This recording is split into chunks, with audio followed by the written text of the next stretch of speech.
तो आज की जो हमारी ये क्लास है, ये क्लास यूजीसी नेट की है। बेसिकली ये सोशल वर्क का समाज कार्य का प्रश्न पत्र है दिसंबर 2019 का। मैं आप लोगों से बातचीत करने वाला हूं पार्ट 4, इसी के पार्ट 4 पर, यानी 3 पार्ट वीडियोस इसकी बनाई जा चुकी है। तो जरा प्रश्न को पढ़कर आप लोगों को जवाब देना है, उसके उत्तर। और यहाँ हमारे सामने क्वेश्चन कहां तक हम लोगों ने किया था? काफी क्वेश्चन कर डाला। 107 कर डाला था। ओके, 107। चलिए 108 क्वेश्चन देखिए। प्रश्न कह रहा है कि भागीदारी अवलोकन विधि निम्नलिखित में से किसके अध्ययन के लिए आदर्शतः उपयुक्त होती है? जनजातीय संस्कृति है, राष्ट्रीय संस्कृति है, नृजातीय संस्कृति है, वैश्वीकरण की परिघटना है। मैं चाहूंगा कि एक बार इंग्लिश भी देखें आप लोग इस प्रश्न का। ठीक है, देखिए आपको यहां अगर मैं बात करता हूं ऑप्शन में, तो पार्टिसिपेंट ऑब्जर्वेशनल मेथड है ना। अब आप देखो, हालांकि इसमें कई पार्ट है, पीआरए हैं, एक आरआरए के नाम से भी हम लोग जानते हैं यहाँ पर इस प्रक्रिया में, परंतु यहाँ जो प्रश्न बनाया गया है वह पार्टिसिपेशन ऑब्जर्वेशन मेथड से सवाल बनाए गए हैं। ये बेसिकली क्या है, इसको हम लोग बोलते हैं प्रतिभागी अवलोकन पद्धति, पीओ के नाम से हम लोग इसको जानते हैं। किसके नाम से जानते हैं? पीओ। अब यही आप लोगों को समझना है, ये आप लोगों के लिए बहुत इंपॉर्टेंट है। मैं यहाँ पर आप लोगों को बताऊंगा भी इसके बारे में थोड़ा सा। ये है क्या, पीओ को हम लोग क्या बोलते हैं? पीओ को हम लोग कहते हैं भागीदारी या प्रतिभागी अवलोकन। प्रतिभागी अवलोकन बोलते हैं इसको। प्रतिभागी अवलोकन एक प्रकार की विधि है या एक प्रकार का मेथड है या एक पद्धति है। इस चीज को आप ध्यान रखिएगा। ये जानते हैं, ये शोध पद्धति में यूज होता है, ये रिसर्च का पार्ट है एक प्रकार से। अगर मैं आपसे बात करूं तो एक शोध पद्धति है। यहां शोधकर्ता प्रतिभागियों की दिन प्रतिदिन की गतिविधियों में डूबा रहता है। फिर से रिपीट करूंगा, मैं नोट भी कर देता हूं। एक शोध पद्धति है, ठीक है, शोध पद्धति है जहां शोधकर्ता यानी आप, जहां शोधकर्ता प्रतिभागियों की दिन प्रतिदिन की जो गतिविधियां होती है उनमें ये डूबा रहता है। ठीक है, दिन प्रतिदिन की गतिविधियों में, एक्टिविटी में, ठीक है, गतिविधियों में डूबा रहता है। ठीक है, डूबा रहता है, ये इसका मीनिंग है। पहली बात, इस चीज को ध्यान रखिए। अब आपके मन में आ रहा है कि सर इसका उद्देश्य क्या हो सकता है, भाई इसका कार्य करने का तरीका या इसका सिस्टम क्या हो सकता है ना। तो मैं आपको ये भी बता देना चाहता हूं, आमतौर पर यह संभावित जो सेटिंग होती है, जो प्रोबेबिलिटी सेटिंग रणनीति होती है, उसकी व्याख्या जो है विस्तृत लेवल पर उसकी एक श्रृंखला बनाता है, एक रिकॉर्ड रखने की बात करता है। ये एक प्रकार से ये रिकॉर्ड रखने की बात करता है। और रिकॉर्ड रखा जाएगा किसमें? तो प्रतिभागी अवलोकन में रखा जाता है। प्रतिभागी अवलोकन में रखा जाता है। आपको बता दूं कि हमें यह देखने और समझने में मदद करता है कि लोग क्या कर रहे हैं, किसकी तुलना में हम लोग क्या कह रहे हैं। उससे संबंधित जो भी प्रतिक्रियाएं संचालित होती है उसी को हम लोग प्रतिभागी अवलोकन का नाम देते हैं, पीओ का नाम हम लोग देते हैं। इतनी बात स्पष्ट है तो एक बार क्लियर करिए, तो फिर मैं आगे बढ़ूं। बताइए, अब क्लियर करिए एक बार अवलोकन विधि में। अब देखिए एक चीज और ध्यान रखिए, अवलोकन विधि जो है, आंकड़ा जो डेटा होता है उसको संग्रहित करते हैं। अब ये डेटा संग्रहित करेगा किनका किनका? बेसिकली इसमें यूनिट है, घटना है, कॉन्सेप्ट है, व्यक्ति का प्रत्यक्ष रूप से देखने वाली जो प्रक्रिया है वो चीजें इसके अंतर्गत शामिल होती है। काम पर अगर कोई कर्मचारी एक दूसरे के साथ बातचीत कर रहा है तो उस संबंध में हम क्या करते हैं, उसका निरीक्षण करते हैं। और वही निरीक्षण करने वाली प्रक्रिया बेसिकली क्या कहलाती है? भागीदारी अवलोकन कहलाती है। और ये किसके अध्ययन के लिए आदर्श युक्त उपयुक्त माना जाता है? आदर्शा तो एक जनजातीय संस्कृति है जो भागीदारी अवलोकन विधि में बहुत फेमस है और काफी ज्यादा इसको उपयुक्त माना जाता है। दूसरा आपका इसमें जो माना जाता है वो नृजातीय संस्कृति है जो काफी ज्यादा मतलब एक प्रकार से लाभप्रद मानी जाती है। तो यहाँ पे राष्ट्रीय संस्कृति को एलिमेंट कर दीजिए और वैश्वीकरण की परिघटना को एलिमेंट कर दीजिए। केवल ऑप्शन ए और सी को ढूंढिए, यही ऑप्शन आपका करेक्ट चला जाएगा। ठीक है, तो प्रतिभागी अवलोकन विधि, जिसे नृवंश विज्ञान अनुसंधान के रूप में जाना भी जाता है और नृवंश की एक शाखा मानी जाती है, व्यक्तिगत संस्कृतियों का व्यवस्थित अध्ययन होता है। तो व्यक्तिगत जब संस्कृति की बात होगी तो जनजाति संस्कृति और नृजाति संस्कृति, ये दो बातें काफी ज्यादा चर्चित मानी जाती हैं इस क्वेश्चन नंबर 108 में। ऑप्शन आप देख सकते हैं, second is the right answer. Option आपका यहाँ पे सेकंड वाला करेक्ट हो जाएगा। ठीक है, चलिए आगे बढ़ेंगे, एक सवाल और लेंगे, 109 करेंगे। इसकी पीडीएफ में आप लोगों को इसी तरीके से टिक लगाकर अभी सेंड कर दूंगा। निम्नलिखित में से कौन सा भारत की पंचवर्षीय योजना का मुख्य लक्ष्य हो सकता है? यहाँ पे आपके तर्क को जानना बहुत ज्यादा अत्यंत आवश्यक है और प्रश्न हमारे सामने है कि भारत में पंचवर्षीय योजना का जो लक्ष्य रखा गया है उसके बारे में हमें बताना है। तो पहली पंचवर्षीय योजना में आप लोग भलीभांति तरीके से परिचित होंगे, 1951 से चला था, 1956 तक चलाया गया था। पंडित जवाहरलाल नेहरू ने इसको शुरुआत की थी, जहां पर इन्होंने कृषि, बिजली और सिंचाई पर बात की थी। तो कृषि, बिजली, सिंचाई इस ऑप्शन में दिया ही नहीं है, कहीं है क्या किसी ऑप्शन में? नहीं है। परंतु जब हम बात आधुनिकीकरण, मैंने बोल ही नहीं रहा हूं। दूसरी बात अगर हम करते हैं, जब तृतीय पंचवर्षीय योजना की बात हम लोग करते हैं, दूसरी मैंने छोड़ दिया इसलिए क्योंकि इंपॉर्टेंट नहीं है और वो बेसिकली से संबंधित भी नहीं है। तृतीय पंचवर्षीय योजना की अगर हम लोग जब बात करते हैं तो हमारे सामने एक शब्द आता है आत्मनिर्भरता की, आत्मनिर्भरता की, जहां पर निष्पक्षता और विकास के साथ साथ जिक्र किया गया है। तो मैं आपको बता दूं, आधुनिकीकरण को आप हटा दीजिए, पंचवर्षीय योजना में ये बात नहीं है, बल्कि आधुनिकीकरण में अगर हम बात करते हैं तो ये औद्योगिक वाले क्षेत्र को जोड़ने की बात करता है। यह आपकी लास्ट वाली योजना है जो बेसिकली अब नीति योजना के अंतर्गत शामिल हो गई, बट इसको हम हटा देंगे। फिर उसके बाद अगर हम बात करते हैं तो समानता शब्द को लेकर, समानता शब्द को भी हटा देंगे, समानता शब्द भी नहीं चर्चा की गई है। भारत की पंचवर्षीय योजना का मुख्य लक्ष्य जो रखा गया था, विकास रखा गया, आत्मनिर्भरता रखा गया है, निष्पक्षता रखा गया। निष्पक्षता का मतलब होता है निष्पक्ष भाव से किसी सेवार्थी को समाज की मुख्य धारा से जोड़ने का कार्य करना। तो यहाँ ऑप्शन जो जाएगा आपका, ए आपका जाएगा, सी जाएगा और ई जाएगा। जिस ऑप्शन में ए सी ई मैच होगा वही ऑप्शन आपका करेक्ट माना जाएगा।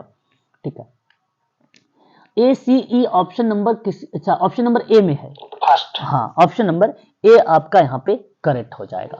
ठीक है, ध्यान दीजिएगा। नीति का यहाँ पर बेसिकली सबसे पहला तो मेरा यही सवाल है, मैं इसके बारे में पढ़ाया भी हूं। सिराज क्लास में है? नहीं है। तो नीति आयोग का मुख्य उद्देश्य क्या बन सकता है? सबसे पहले ये, और उससे पहले आप बताइए इसका फुल फॉर्म नीति का। नीति का फुल फॉर्म नहीं बता रहे हैं आप लोग, बताइए। National institute of technology. नहीं, आपने सही नहीं बताया। ट्रांसफॉर्मिंग, हाँ ठीक है, national institute for transforming India करके इसका नाम आता है। बहुत फेमस सवाल है, मैं चाहूंगा कि आप लोग इस सवाल को ध्यान में रखें। ठीक है, तो बेसिकली राष्ट्रीय सूचना विज्ञान केंद्र भारत सरकार की वेबसाइट है एक, उस पे यहाँ पर जो है राष्ट्रीय भारत परिवर्तन संस्थान को लेकर बातचीत किया गया है नीति आयोग में। नीति आयोग के जो अध्यक्ष हैं वो प्रधानमंत्री जी को माना जाता है। इस योजना को अगर हम बात करते हैं बेसिकली नीति आयोग को लेकर, ये शुरुआत कब की गई? 1 जनवरी 2015 को, 1 जनवरी 2015 को। आरपीडब्ल्यूडी जो है लागू कब हुआ? आरपीडब्ल्यूडी लागू कब हुआ? लागू मैंने पूछा 1 जून, 15 जून 2017। ठीक है, बहुत बढ़िया बहुत बढ़िया। ठीक है, तो ये चीज आपको यहाँ पर थोड़ा सा ध्यान में रखना है।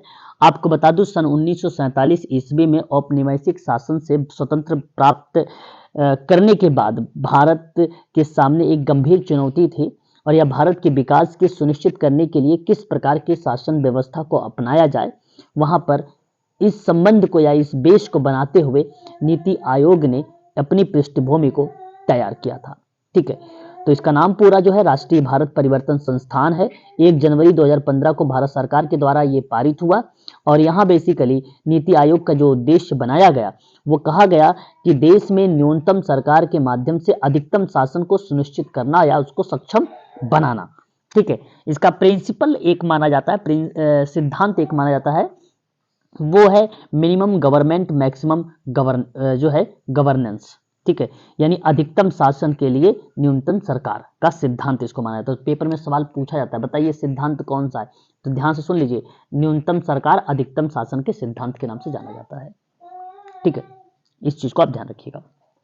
अब इसके संबंध में अगर मैं बात करूंगा नीति आयोग के परिप्रेक्ष्य में, तो आप ध्यान रखिए सतत विकास लक्ष्यों को प्राप्त करने पर इसका उद्देश्य बनाया गया, साथ ही साथ बनाया गया संघवादी सहयोग को बढ़ावा देने को लेकर भी बनाया गया, और उसके बाद नीति बनाने की प्रक्रिया नीचे से ऊपर की ओर जो दृष्टिकोण था इसको भी यहाँ पर परिचर्चा की गई थी।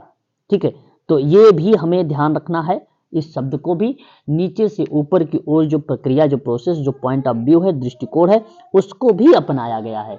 और खतरों से सुरक्षा और बचाव को प्रदान करने के संबंध में ये गलत है, ये बेसिकली मानसिक स्वास्थ्य देखभाल अधिनियम का शब्द है, ऑप्शन पॉइंट नंबर डी। तो A B C is the right answer. बताइए कहां आपके ऑप्शन में दिखा गया है ए बी सी, ऑप्शन बताइए। Option third number is the right answer होगा। या भारत का एक प्रमुख नीतिगत थिंक टैंक के रूप में उभर कर सामने आया है, तो वह है नीति आयोग, जो कि ऑप्शन नंबर सी यहां पर सही तरीके से रिलेट हो रहा है। बात करेंगे अगला सवाल। अगला सवाल पे देखिए, आजकल प्रश्न इसी तरीके के बनाए जा रहे हैं भाई, इस चीज को आप लोग को ध्यान रखना है। भारत के जो संविधान अनुच्छेद 19 है उनके अंतर्गत कुछ बातें कही गई हैं, जरा बताइए भारतीय संविधान अनुच्छेद 19 में कौन कौन से यहाँ पर आर्टिकल शामिल किए गए हैं। भारतीय संविधान के अनुच्छेद 19 ए बी डी, ए वाला सर, ए बी डी, हाँ सर ए बी डी होगा। Okay, A B D, A B D की तरफ आप सभी लोगों ने इसका जो है झुकाव किया है। 19 में बोलने की स्वतंत्रता है, प्रत्येक नागरिक को भाषण द्वारा, लेखन, मुद्रण, चित्रण, किसी अन्य तरीके से स्वतंत्र रूप से किसी विचारों और विश्वासों को व्यक्त करने का अधिकार प्रोवाइड कराया गया है। ये आप अच्छे तरीके से जानते हैं, भारत के संविधान 19 कहता है। भारत के संविधान के अनुच्छेद 19 में मैंने एक ट्रिक बताया था, उस ट्रिक को भी आप लोग ध्यान से सुन लीजिए। बोस संघ आया गया, बस व्यापार, मतलब वहां पे बसना कर लीजिए या तो व्यापार कर लीजिए, है ना। अब आप जानते हैं 19 में अगर हम बात करते हैं तो A B C D E F है, यहां तक जी भी है। ठीक है, अब ए है तो आवाज से रिलेट करा लीजिए या तो बोलने से रिलेट करा लीजिए। ठीक है, बोलने की आजादी है या स्वतंत्रता है। सा से आप सभा को रिलेट करा दीजिए, सभा करने, हाँ सभा की आजादी है या सभा बनाने की। संघ से आप संघ बनाने की आजादी आप बता सकते हैं, संघ बनाने की आजादी है। आया गया शब्द है, आया गया डी में आप रिलेट कराएंगे, आया गया का मतलब होता है पूरे देश में आने जाने की आजादी है। ई हाँ, ई से बात करेंगे तो ई बस शब्द है, बसना के बजाय यहाँ पे हमने बस लिया है, ना शब्द को साइलेंट किया है, तो यहाँ पे हम बात करेंगे ई, आपको पूरे देश में बसने की आजादी है, यानी रहने की आजादी दी गई है इसमें। उसके बाद एफ आता है व्यापार, सॉरी एफ आता है संपत्ति, जो संपत्ति को हटा दिया है, संपत्ति हटा दी गई है। बात आती है जी, तो जी से आ जाता है आपका क्या, व्यापार, जी से आ जाता है व्यापार। तो ठीक है, व्यापार करने के लिए 19 के कुछ आर्टिकल्स दिए गए हैं। तो बेसिकली यहाँ पर देखिए वाक या अभिव्यक्त करने की स्वतंत्रता, यानी पहला पॉइंट करेक्ट हो जाएगा। दूसरा कहता है कि एकत्र होने की, यानी सभा या संघ बनाने की, यानी आपका दूसरा ऑप्शन भी सही हो जाएगा। मनोरंजन की स्वतंत्रता की बात करते हैं, देखिए जाहिर सी बात है, जब अगर मैं आपसे जिक्र करूं कि आपको आने जाने की भी स्वतंत्रता है, आप घूमने टहलने की भी स्वतंत्रता है आपके पास, तो आप ये बात कह सकते हो कि मनोरंजन की स्वतंत्रता होगी ही होगी। भाई जाहिर सी बात है, सिंपल है, लॉजिक लगा सकते हो आप यहाँ पे। आवागमन की बात करते हैं तो आने जाने की भी स्वतंत्रता साफ शब्दों में है, इसलिए मैं आपसे कहूंगा कि ऑप्शन ऑल देखिएगा, जहां ए बी सी डी लिखा है वह ऑप्शन आपका यहाँ पे करेक्ट हो जाएगा। ठीक है, इस चीज को ध्यान रखिए। अगले सवाल की तरफ हम लोग रुख करेंगे। और अलग से प्रावधान तो नहीं है किसमें? हाँ सर, मनोरंजन तो नहीं लिखा है ना। हाँ, मनोरंजन शामिल नहीं है सर, अलग से इसमें ऐसे नहीं। क्या नहीं है, क्या कर रहे हो? सवाल सही था मेरे हिसाब से। तो मनोरंजन की क्या है? भारत के संविधान अनुच्छेद 19 में निम्नलिखित में से कौन सा शामिल है? क्या आपको मनोरंजन करने की आजादी नहीं है? आप मनोरंजन नहीं करते हो? कौन रोकता है भाई आपको? बताओ जरा, सिंपल सी बात। अनुच्छेद 19 में तो शामिल नहीं है। नहीं, यहाँ लिखा नहीं है ना। देखो, लिखा नहीं है ये बात सही है, लेकिन अगर मैं आपसे कह रहा हूं कि आने जाने की आपके पास है, कहीं आने जाने का, तो भाई अगर आप कहीं आ जा सकते हो तो क्या जरूरी है कि जाते जहां पे वहीं पे बसने के लिए जाते हो? मनोरंजन करने के लिए नहीं जाते हैं लोग, घूमने टहलने के लिए नहीं जाते हैं, पिकनिक वगैरह नहीं मनाते हैं लोग।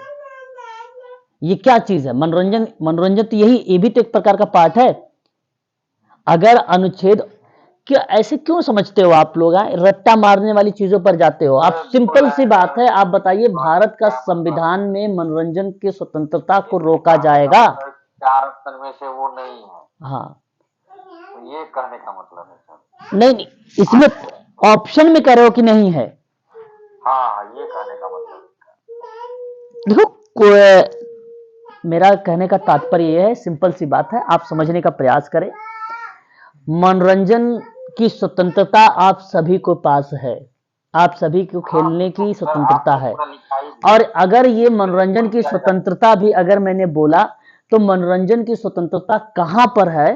तो ये जाहिर सी बात है, जब बोलने, सभा, संघ बनाने, आना जाना, इधर उधर बसना, ये सब की स्वतंत्रता अगर हो सकती है 19 में, तो मनोरंजन की स्वतंत्रता भी 19 में ही होगी, उसी के ही अंतर्गत ये माना जाएगा। चीज बताइए, अगर मेरा मनोरंजन बाई चांस वो हो रहा है, भंग हो रहा है, तो मैं जाके न्यायालय में उसको अपील कर सकती हूँ सर? आपका मनोरंजन भंग हो गया है, आप न्यायालय में मतलब कैसे कैसे सवाल कर रहे हो? अच्छा, ये देखो, ये बात हो रही है मैडम। ये ऐसे आप देखो, उस तरीके की नहीं। देखो, एक तो ये अलग है, डीपीएसपी मौलिक अधिकार वो अलग हैं आपके, कि भाई वो न्यायोचित है और एक न्यायोचित नहीं है, ये बात अलग है।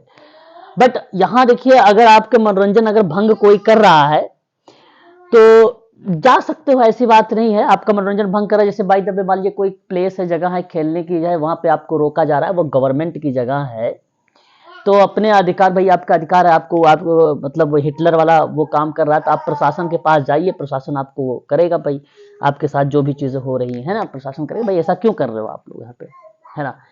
तो ये चीजें हैं, कर सकते हो, ठीक है ना। चलिए आगे बढ़िए, है ना। ये कोई सवाल नहीं था मैम, है ना।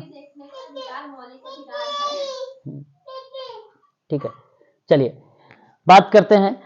भारतीय संविधान के द्वारा भारत के नागरिकों के लिए कौन सा कर्तव्य निर्धारित किए गए हैं? बताइए, बड़ा आसान सा सवाल लिखो, कॉन्स्टिट्यूशन से है ये। जो यूनिट नंबर 8 है उससे संबंधित सारे के सारे सवाल आ रहे हैं इस समय हमारे सामने। भारतीय संविधान द्वारा भारत के नागरिकों के लिए कौन से कर्तव्य निर्धारित किए गए हैं? तो सही जवाब होगा एक वैज्ञानिक सोच का विकास करो। बिल्कुल बात सत्य है यहाँ पे कि आप वैज्ञानिक सोच का विकास होना चाहिए। वहीं अगर हम बात करते हैं, हमारी मिश्रित संस्कृति को समृद्ध विरासत का संरक्षण करना चाहिए, बिल्कुल होना चाहिए, ये भी होना चाहिए। वहीं अगर हम लोग बात करते हैं तो आमदनी की असमानताओं को बरकरार, ये देखो, आमदनी की असमानता को बरकरार रखोगे, गलत, काट दीजिए, है ना। बी को रखिए, काट दीजिए। देश की सुरक्षा करोगे, बिल्कुल करेंगे। ए बी डी ऑप्शन आपका कौन सा बताइए? ए बी डी, डी वाला ऑप्शन है, 4 option is the right answer होगा यहाँ पर। बड़ा आसान सवाल था मैडम, समझ में आ गया? बता दीजिए एक बार। जी सर। हाँ, आगे बढ़ते हैं, एक क्वेश्चन और लेंगे हम लोग। और अगला सवाल हमारे सामने बहुत ही इंपॉर्टेंट और बहुत ही मजेदार सवाल, और IMP करिएगा इस सवाल को, ठीक है, 13 दिसंबर 2023 के लिए। भारतीय संविधान के किस अनुच्छेद के अधीन संघ सरकार अनुसूचित जातियों और अनुसूचित जनजातियों के आयुक्त की नियुक्ति करती है? बहुत ही अच्छा सा सवाल, और इसको आप ध्यान से 338 ओके, देखो 338 तो किसी राज्य के विधानमंडल के लिए निर्वाचनों के संबंध में उपबंध बताने की बात किया गया है, उसमें विधानमंडल की शक्तियां वगैरह आती हैं। 338 नहीं है, ठीक है, 338 नहीं है। 338 में क्या है, नोट करना है तो नोट आप कर सकते हो। नहीं, 338 तो अनुसूचित जनजाति आयोग है ना। हाँ, नोट करिए, राष्ट्रीय, मैं नोट कर देता हूं आप लोगों के लिए, राष्ट्रीय अनुसूचित जाति आयोग, जाति आयोग है ये 338 है। 136 क्या है, 136 बेसिकली अपील के उच्चतम न्यायालय, उच्चतम न्यायालय मतलब सुप्रीम कोर्ट की विशेष इजाजत, इजाजत। और 328 किसी राज्य के विधानमंडल, ये होगा किसी राज्य के विधानमंडल के लिए निर्वाचनों के संबंध में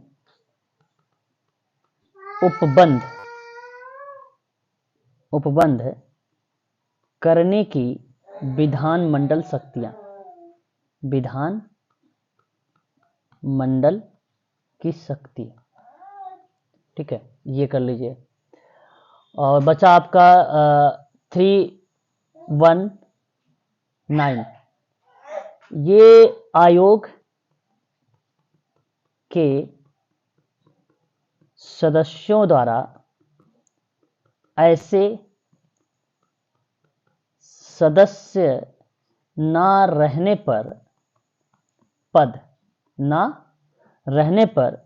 धारण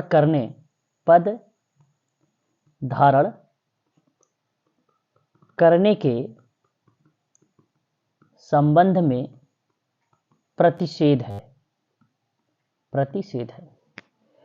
अब सवाल हमारे सामने क्या था कि अब अधीन जो है संघ सरकार अनुसूचित जाति अनुसूचित जनजाति के आयुक्त की नियुक्ति है ना।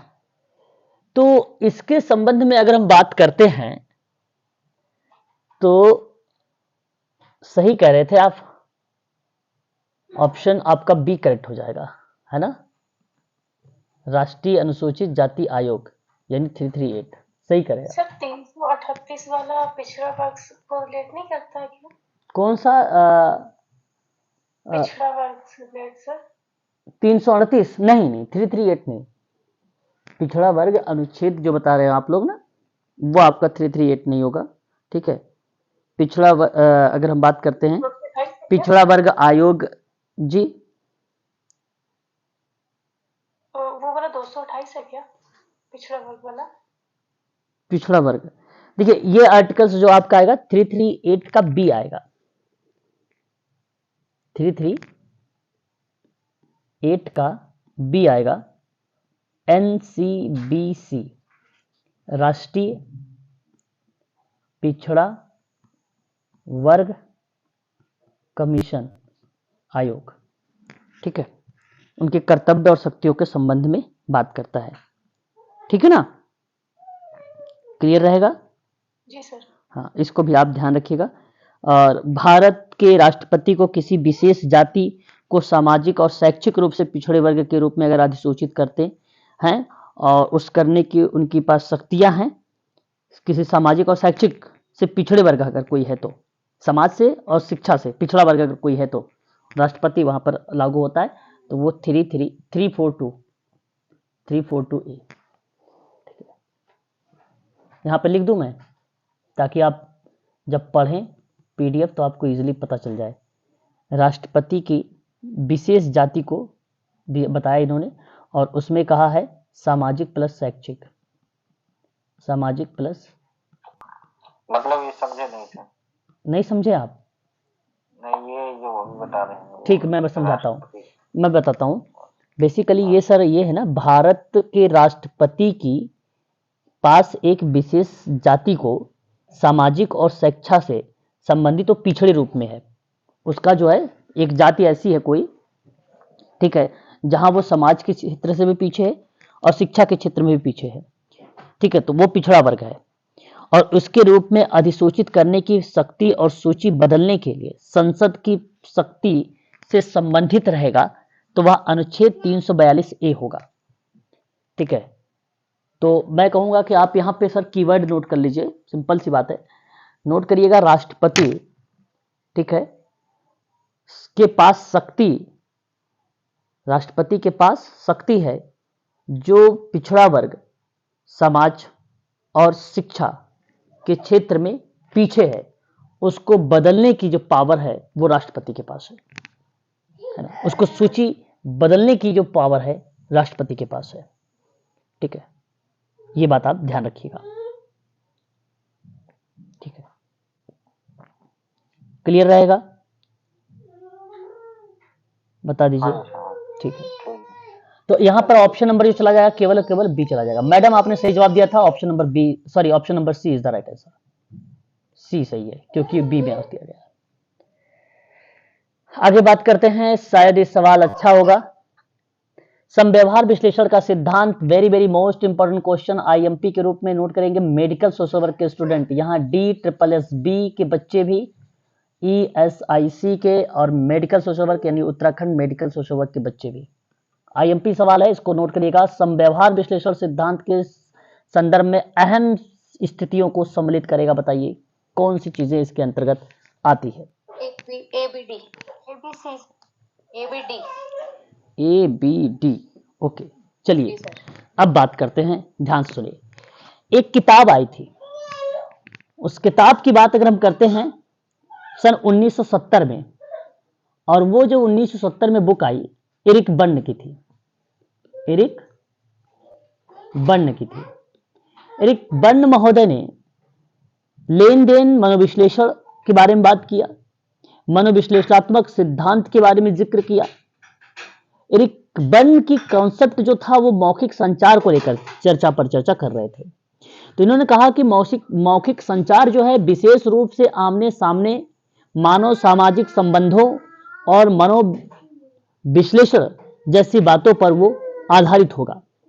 तो कहने का भाव ये था कि एरिक बर्न ने जब लेन देन विश्लेषण का सिद्धांत दिया तो उनमें कुछ लोगों को उन्होंने केंद्र में रखा, और वो जो केंद्र में रखा वो थे पेरेंट, मतलब माता पिता, और एक थे चाइल्ड जिसको कहा गया बालक, और एक था एडल्ट जिसको कहा गया वयस्क। तो आप बालक को भी रख सकते हैं, माता पिता को भी रख सकते हैं, वयस्क को भी रख सकते हैं, भाई बहन को आप हटा दीजिए। ऑप्शन में आप देख सकते हैं ABC केवल है, और ABC यानी ऑप्शन नंबर आपका पहला करेगा, फर्स्ट सही है। ठीक है, तो PCA, ठीक है, PCA आप यहाँ पे करेक्ट कर दीजिएगा।